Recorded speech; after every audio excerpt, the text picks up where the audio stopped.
თუ ავტობუს გაჩერებებს ირჩევს ბრენდი, შეიძლება რაღაც უმიზნევდეს სტუდენტებს პირობითად ავტობუსებზე პლეისმენტს, ანუ რაღაცა მაქსიმალურად უკვირდებიან ის ადამიანები, სიტყვაზე ჩვენ ყველა ადამიანი, სად მოძრაობთ, როგორ მოძრაობთ, რომ ზუსტად დაგვიმიზნონ ის რეკლამა, რომელიც ჩვენ უნდა შეგხვდეს და მე რაღაცა ჩვენს ქვეცნობიერში დაილექოს და რაღაც კონკრეტულად გადაწყვეტილების მიღების მომენტში მე სხვადასხვა სტუდენტებთან მქონდა ხოლმე მაგალითი რომ გონია რომ რაღაც მაღაზიაში დახთან მისულები ჩვენით რაღაც გადაწყვეტილება მივიღეთ და რაღაც პროდუქტი ავიღეთ, სინამდვილეში ეს ჩვენი გადაწყვეტილება არ არის და იმ ბრენდის ძალიან დიდხნიანი, ასე ვთქვათ, შრომის შედეგია, რომ ძალიან მიყვარს 99 ფრანკი და ვისაც არ გინახავს ნახეთ, ანუ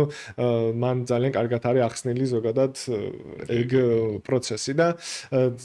ძალიან დიდი როლი აქვს არა მარტო გარეკანა, ზოგადად კომუნიკაციას, მარკეტინგულ კომუნიკაციას, რომელიც რაღაც სტრატეგიულად დაგეგმილია, რომ რაღაც კონკრეტული გადაწყვეტილება მიაღებინო ადამიანს. ახლა იმედია ხალხი არ გაგვანაცხავს ამის გამო კომენტარებში, რომ თავი დაგვანებეთ და მოგვიყვებით.